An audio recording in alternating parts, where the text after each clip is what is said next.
Welcome to the Happinessa 1111 channel, where we are committed to happiness, connectedness, and being you authentically and unapologetically.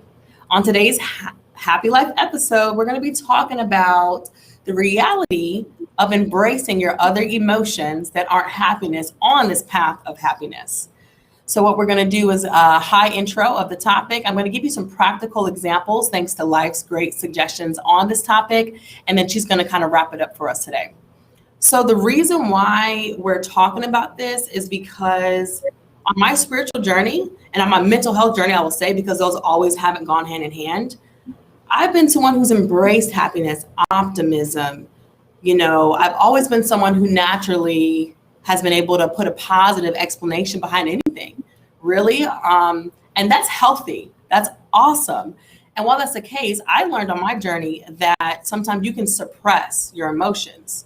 And when you suppress them and don't acknowledge maybe some sadness or some anger or some resentment or whatever that label is, sometimes that experience or that emotion actually keeps popping back up for a longer time period. And that's when you realize maybe you're not as happy as you thought. And so this is coming from personal experience, why the motivation for this topic. And then also, to be quite honest, it's coming from other family members and friends, or just other people who have said, well, is that realistic? Or how can you be that happy all the time? Or, well, I don't think I'll ever be able to be that happy because of, X, Y, and Z. So those are the motivations for this. And there are things that we all can do to be happy most of the time, or for some people who are just on that super high vibe, maybe all of the time. Life and I always talk about manifest, whatever, you believe. Your beliefs are creating your reality right in front of you. So with that being said, we're going to talk about some practical things that will allow you to basically balance and embrace happiness amongst other emotions. So one, a lot of people on this path, talk about being an empath. I won't get too much into the label because I don't think the label matters, but a lot of people on a path, whether you realize it or not, we're connected to other people's emotions. So step one for a lot of us when it comes to being happy and increasing the amount of time that we're happy is knowing if your emotions are yours or someone else's. That was major for me. Won't even elaborate, but a lot of the emotions that I thought were mine, a lot of the random sadness or anger or whatever, was literally me empathing or intuiting someone else's feelings. And to be even more specific, one thing that you can do is say a prayer. You can say a prayer, and this is the prayer that I still say to this day. If I feel an emotion that's either random, like it came out of nowhere and it's like acute, or if it's ongoing, I'll say, okay, is this my emotion or someone else's? Okay, that's one very powerful thing you do. Just distinguish between your emotions and someone else's. Another thing that you can do is adopt some other spiritual practice. And I want to be very open when I say spiritual. Like when we say spiritual practice, we think of prayer and meditation. Those are obviously great things to do. Spirituality is just channeling the universe and God in different forms. It could be art, it could be Zumba, it could be yoga, whatever it is. The other step that you do to balance your emotions is you say this, okay, I want to be happy, like Happiness and Life say, I'm on this journey of living a happy life, but I'm not feeling it right now. So then you say, okay, I'm going to meditate for an hour, or maybe I'm going to meditate all week. Or maybe you say, I am going to do yoga all week, or I'm going to do yoga one day, but you set some specific action that you're going to do.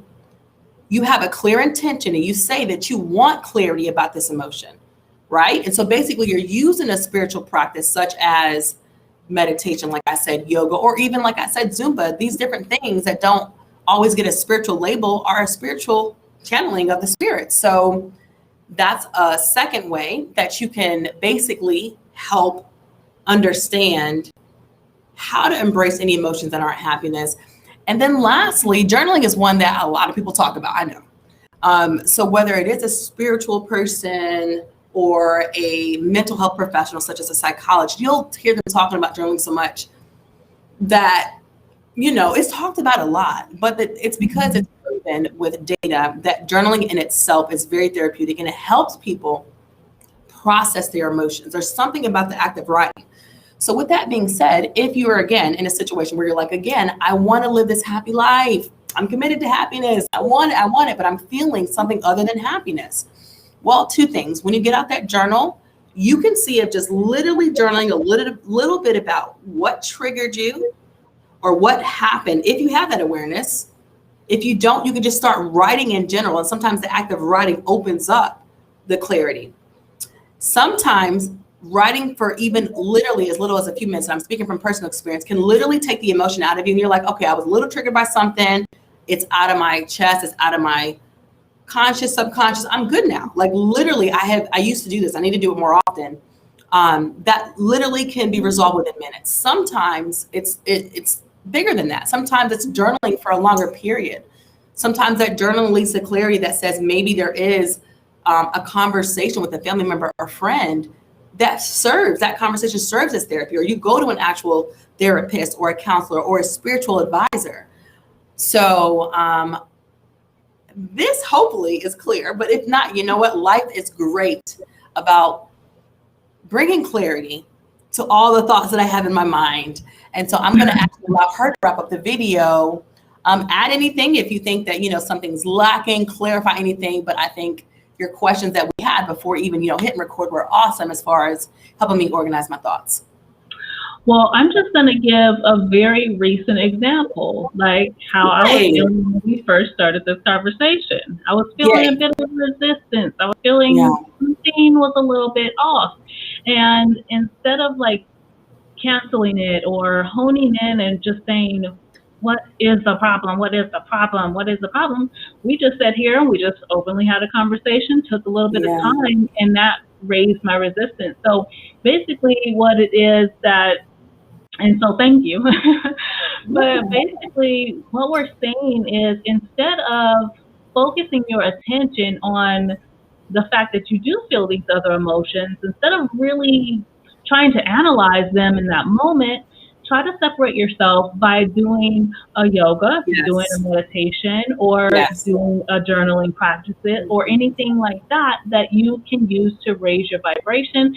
And then you will naturally be able to use your intuition to know what it was. Sometimes it's going to be something that you can just simply let go. Maybe it was something that someone said passing that triggered you. Maybe it was something that really needs a conversation. But once you let go of honing in on it and deciphering it right in that moment, you can separate yourself and hear the answer. And so it might sound really simple what she's saying, just journal or do meditation or ask yourself these clarifying questions. It is just that simple. That's the thing. It doesn't just sound simple, it is simple.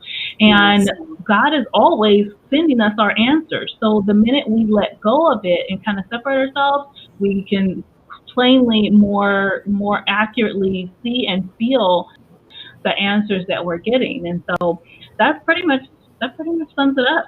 That is, oh my goodness, thank you so much, Life. I love how you just summarize everything to me. That was so clear. Hopefully it's clear to everyone. If it's not clear, we definitely welcome you all. Put your questions down below. Please, comment down below with any thoughts that you're having, any questions that you're having, any elaborations. A lot of you, are on this path as well and can elaborate and even add, little nuggets of information for everyone. So yeah, that's it. I mean, this was a little episode on Happy Life, where again, we're just talking about the reality of embracing your emotions and the lessons that come with them on the journey of happiness. And yeah, that's pretty much it. So we're going to end it there. We're so grateful as always for everyone who's tuning in, and live that happy life. Bye. Bye.